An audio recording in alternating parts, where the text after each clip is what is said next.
Hello students, next topic हमारा है recursion. Recursion means a function which calls itself, और we can say that कि nesting of functions. It means कि ये एक मेथड है जिसमें हम किसी फंक्शन को मतलब कोई फंक्शन आपने डिक्लेयर किया और उसी फंक्शन को वो खुद कॉल करेगा.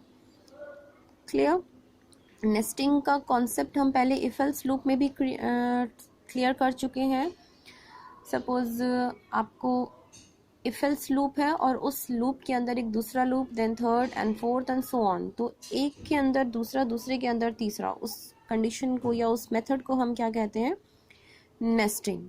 तो इफ एल्स और रिकर्जन में क्या डिफरेंस क्या है कि हम इन दोनों फंक्शंस में लाइक नेस्टिंग में हमारे पास कंडीशंस वेरी कर रही थी, बट यहाँ पे हमारा जो फंक्शन हम डिक्लेयर कर रहे हैं वही फंक्शन आपका खुद को कॉल कर रहा है.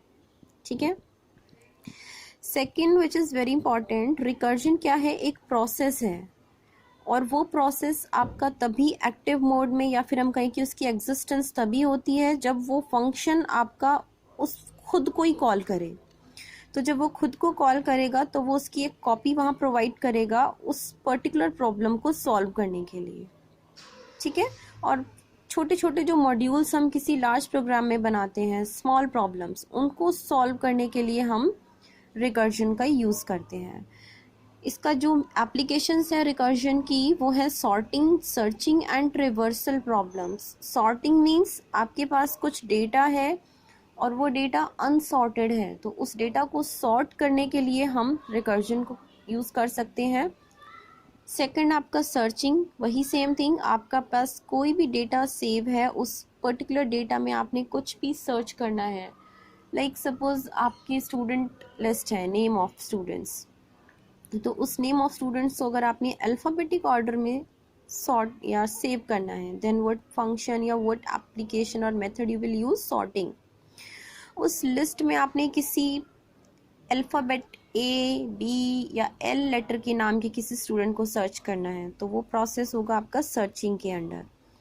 ट्रेवर्सल प्रॉब्लम्स भी आपकी यही होती हैं. ट्रेवर्स मीन्स आप एक प्लेस से दूसरे प्लेस पे किन किन नोड्स को कवर करते हुए मूव हो रहे हो, या आपने कितना डिस्टेंस कवर किया और कितने पर्टिकुलर स्टॉप्स को लेते हुए कितने स्टॉप्स आपने लिए एक डिस्टेंस से दूसरे डिस्टेंस को कवर करने के लिए. तो ये आपकी कुछ प्रॉब्लम्स हैं जो हम अपनी प्रोग्रामिंग में यूज़ करते हैं. ठीक है. और वहाँ पे हम क्या यूज़ करते हैं? The concept of this method recursion. तो एक एग्जाम्पल है छोटा सा, आपने कोई फंक्शन डिक्लेयर किया fun, और उस फंक्शन को उसी फंक्शन के अंदर उसी फंक्शन को कॉल करवा रहे हो. You can see here the function defined is fun. Function define किया और उसी फंक्शन के अंदर आप जो फंक्शन आपने डिफाइन किया वही फंक्शन बार बार इधर क्या हो रहा है? कॉल. तो हम इसको क्या कॉल कर सकते हैं कि function fun is calling fun itself. ठीक है. आप एक एग्जाम्पल लेते हैं कि कैसे ये वर्क करता है.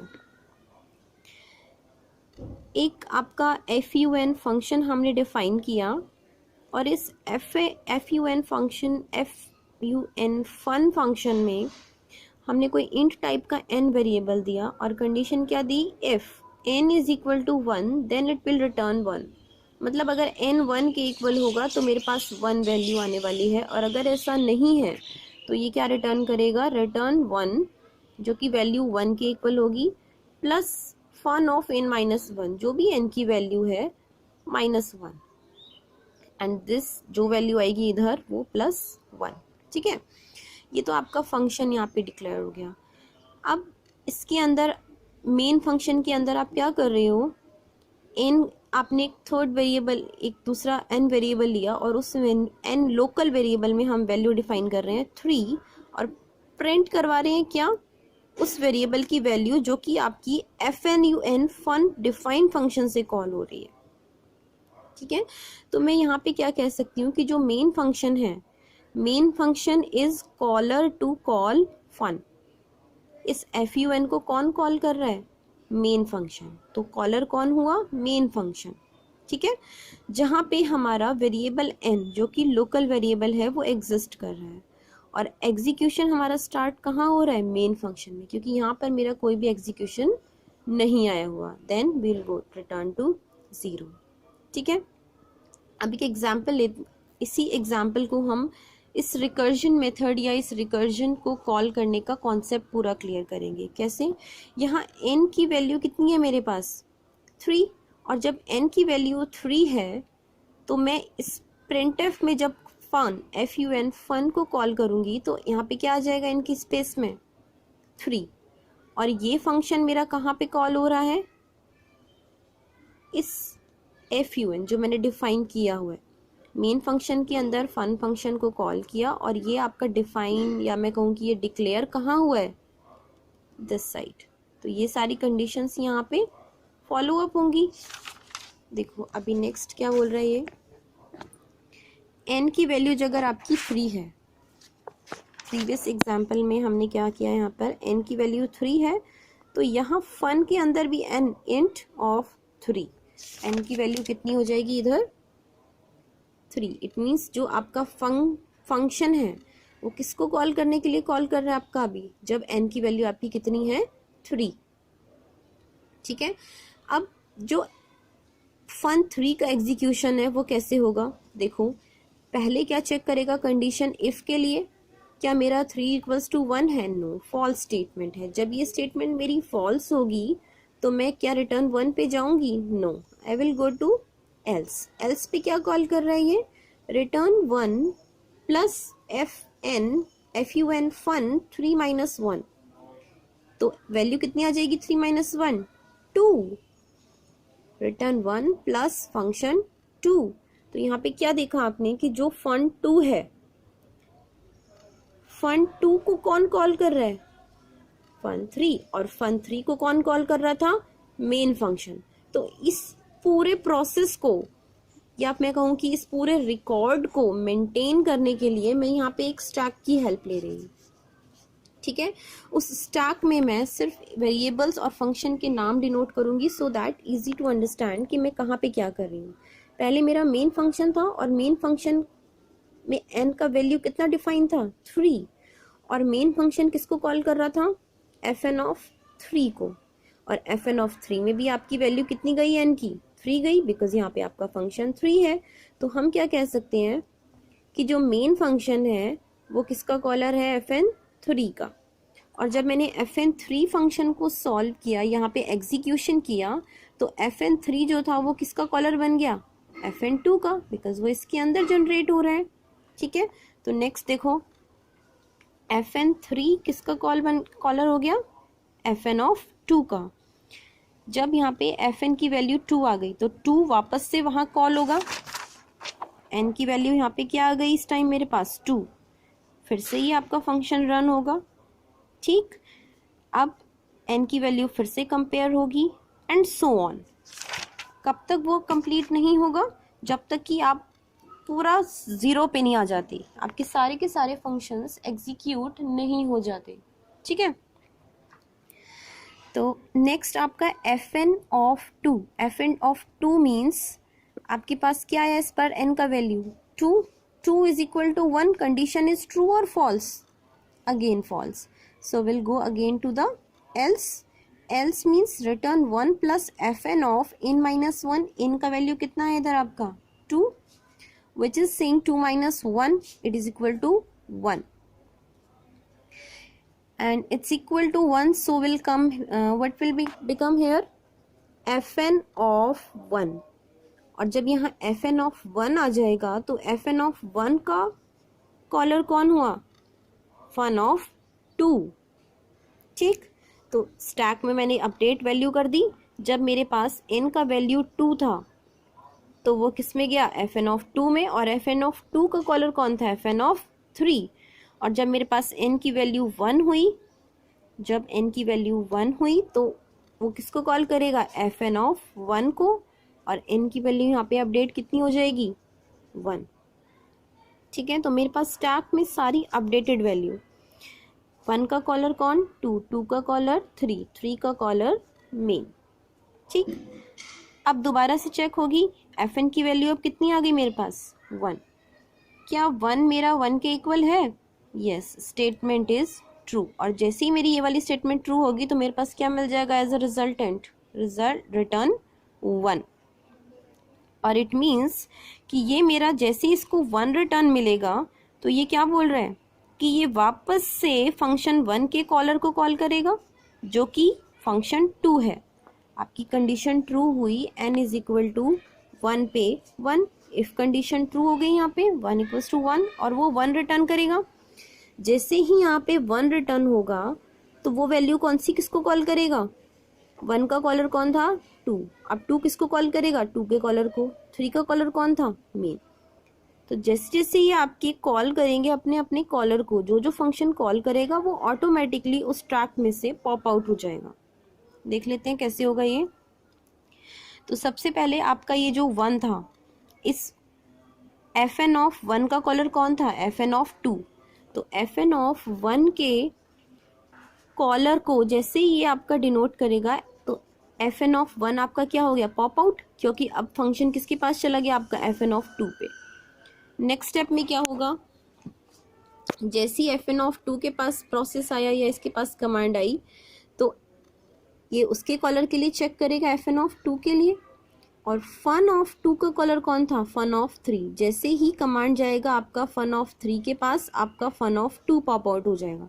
और कब तक चलेगा, जब तक कि आपका ये मेन फंक्शन भी पॉप आउट नहीं हो जाता। ठीक है, ये सारा का सारा प्रोसेस आपका रिपीट होगा और सारे के सारे आपके पॉप आउट हो जाएंगे। और जैसे ये पॉप आउट हो जाएंगे, लाइक पहले 1 था, 1 के कॉलर कौन था 2, 2 का कॉलर कौन था 3, 3 का कॉलर कौन था मेन। तो मेन में जो वैल्यू आपकी स्टोर थी वो आपकी आ जाएगी आउटपुट, बट नॉट डायरेक्टली। आप कहोगे मैम इनिशियली भी आपका n का वैल्यू 3 था, नहीं, हमने इसको पहले कॉल किया, देन उसके कॉलर को कॉल किया और जो अपडेटेड वैल्यू थी वो हमने यहाँ स्टोर कराई है। अभी इसको शॉर्टकट में देखते हैं। ठीक है, तो ये आपका मेन प्रोसेस जो आपका पूरा रिकर्जन में हम यूज करने वाले हैं। अब इसको एक छोटे से डायग्राम की हेल्प से या फ्लो चार्ट की हेल्प से आप समझ सकते हो। जस्ट लुक एट हियर, आपका मेन फंक्शन जो था, लाइक सबसे स्टार्टिंग में फंक्शन ऑफ 3 था, फंक्शन ऑफ 3 का कॉलर कौन था 2, 2 का कॉलर कौन था 1, और 1 जब आया था तो मेरे पास रिटर्न में क्या मिला वैल्यू 1। अब हम रिपीटेड प्रोसेस में चल रहे थे, जब हमने एक एक को पॉप आउट किया तो पॉप आउट करने के लिए जब मेरे पास रिटर्न 1 मिला, जब यहाँ रिटर्न 1 हुआ तो आउटपुट कितनी आई थी मेरी यहाँ पे 1, n की वैल्यू कितनी आई थी 1। इट मीन्स कि जो ये वाला प्रोसेस है ये मेरा रिटर्न क्या कर रहा था वैल्यू 1। जैसे ही इसने 1 वैल्यू रिटर्न करी तो ये अपने कॉलर के पास जाएगा, मेन का कॉलर कौन था फंक्शन ऑफ 1। अब फंक्शन ऑफ 1 के कॉलर पे जब हम गए थे तो वहां पे मेरे पास रिटर्न 1 नहीं हुआ था, वहां पे मेरे पास कौन सी कंडीशन ट्रू हुई थी एल्स वाली। तो एल्स में मैं क्या करूंगी, जो मेरे fn ऑफ 1 की वैल्यू, fn ऑफ 1 मतलब जो मेरे वहां से वैल्यू रिटर्न हुई पिछले स्टेप पे मेरे पास क्या वैल्यू रिटर्न हुई 1, तो 1 प्लस रिटर्न 1 का वैल्यू ऑलवेज 1, तो 1 प्लस 1 2। मेन के कॉलर से जो मेरे पास आउटपुट आई वो कितनी आई 2। ठीक है, अब 1 का कॉलर कौन था 2, तो इस पर्टिकुलर इस स्टेप के लिए मेरे पास प्रीवियस स्टेप की अपडेटेड वैल्यू कितनी आई थी 2, तो 2 plus this return 1 value 1 is equal to 3, और ये 3 वैल्यू आपकी अपडेटेड फंक्शन लास्ट में जो मेन फंक्शन था उसको एलोकेट होगी विच इज इक्वल टू 3। तो ये मैंने डायरेक्टली इनिशियली वैल्यू नहीं डिनोट किया है यहाँ पर, जो आपका कॉलिंग फंक्शन है और उनके जो कॉलर्स रिटर्न हो रहे हैं after of pop out function वो वैल्यू मैंने यहाँ पे स्टोर कराई। तो इस प्रोग्राम की आउटपुट कितनी आई आपके पास 3। ठीक है, सेम मैनर में हम एक और छोटा सा एग्जांपल देखते हैं डायरेक्टली। ये आपका कोई fun फंक्शन डिफाइन किया जिसमें मैंने आपका n वेरिएबल लिया इंट टाइप का, कंडीशन मैंने थोड़ी सी चेंज कर दी। यहाँ पे मैंने क्या किया n इज इक्वल टू 0, अगर ये 0 के इक्वल है तो रिटर्न 1 होगा, अदरवाइज दिस मीन्स रिटर्न 7। तो यहाँ जब रिटर्न 1 पे वैल्यू 1 रिटर्न हो रही थी तो रिटर्न 7 पे वैल्यू कितनी रिटर्न होगी 7। ठीक, plus f of n minus 2, जो भी n की वैल्यू होगी -2 उस फंक्शन को वो कॉल करेगा। और मेन में मैंने प्रिंट करा रही हूँ n की वैल्यू 4 के साथ, मीन्स fn ऑफ 4। तो इनिशियली मेरे पास वैल्यू कितनी आ गई n की 4। तो इसके लिए जो डायरेक्ट फ्लो चार्ट बनेगा वो कैसे बनेगा देख लीजिए। fn ऑफ 4 स्टार्टिंग में मेरे पास यही वैल्यू मिली, और जैसे ही मैंने fn ऑफ 4 को इस इफ कंडीशन में कैलकुलेट किया, या फिर मैं कहूँ कि आपने इवेलुएट किया, क्या 4 इज इक्वल टू 0 है? No, it's not true. तो मैं किस पे जाऊंगी? एल्स पे। जब मैं एल्स पे गई तो यहाँ पे क्या है? Return 7 plus fn of 4 minus 2। तो वैल्यू कितनी आई? fn of 2, 4 minus 2 is equal to 2। तो मेन फंक्शन से मैं कहाँ आई? 7 प्लस फन ऑफ 2। ठीक है, अब मेरे पास अपडेटेड वैल्यू फंक्शन की कितनी आ गई? 2। तो मैं दोबारा से चेक करूंगी क्या 2 मेरा इक्वल्स टू 0 है? नो। वापस से मैं इधर आऊंगी तो 7 plus fun of 2 minus 2 0, it means 7 plus fun of 0। Done. Next मेरा क्या वैल्यू है? अब मेरे पास यहाँ पे वैल्यू फंक्शन की कितनी आ गई? 0। तो मैं दोबारा से चेक करूंगी लूप में, इफ 0 इज इक्वल टू 0, क्या मेरा 0 है? यस। अब मेरे पास ये स्टेटमेंट ट्रू है, रिटर्न 1। जैसे ही मेरे पास रिटर्न 1 आया, आपका प्रोग्राम यहाँ पे क्या हो गया? स्टॉप, बिकॉज आपकी स्टेटमेंट यहाँ पे ट्रू हो गई और आपका कंडीशन ट्रू हो गया। तो अब यहाँ पर देखो रिटर्न 1, जब आपको रिटर्न 1 मिला तब आपकी यहाँ पे वैल्यू क्या थी? 0। ठीक, और इस 0 पे जो आपकी वैल्यू रिटर्न हुई वो कितनी हुई? 1। दैट्स वाई आउटपुट में मेरे पास क्या जनरेट हुआ? 1, नॉट 0। ये ध्यान से देख लेना, जब मेरा 0 वैल्यू 0 के इक्वल था, लेकिन आउटपुट यहाँ पे मेरी क्या दे रहा है? वो 1। दैट्स वाई मैंने यहाँ पे आउटपुट में 1 लिखा है। ठीक, और इस 0 का कॉलर कौन था? Fun of 0। फन ऑफ 0 का कॉलर कौन था? Fun of 2। फन ऑफ 2 का कॉलर कौन था? Fun of 4। प्रीवियस वैल्यू का अपडेटेड वैल्यूज पिक करते जाएंगे और नेक्स्ट स्टेप पे उसको ऐड करते जाएंगे। यही हमने लास्ट एग्जांपल में किया था। तो यहाँ पे प्रीवियस स्टेप की वैल्यू कितनी आई? 1। तो फन ऑफ 0 की वैल्यू कितनी आई इधर से? 1। तो 1 प्लस 7 वैल्यू कितनी हो गई इधर? 8। प्रीवियस स्टेप पे वैल्यू कितनी आई? 8। तो फन ऑफ 2 के लिए वैल्यू कितनी हो गई? 8। Now 8 plus 7 is equal to 15, और 15 वैल्यू यहाँ पे लास्ट में स्टोर हो जाएगी। तो आउटपुट कितनी आई इस प्रोग्राम की? Output is 15। ठीक है, नोट्स में इसके व्हाट्सएप ग्रुप पे भेज चुकी हूँ। रिकर्जन टॉपिक है, आप वहाँ से कॉपी करके देन इस वीडियो को आप वॉच करें तो ज़्यादा अच्छा होगा, रेदर देन कि आप इस वीडियो से नोट डिनोट करें, because video it's not very clear. Thank you.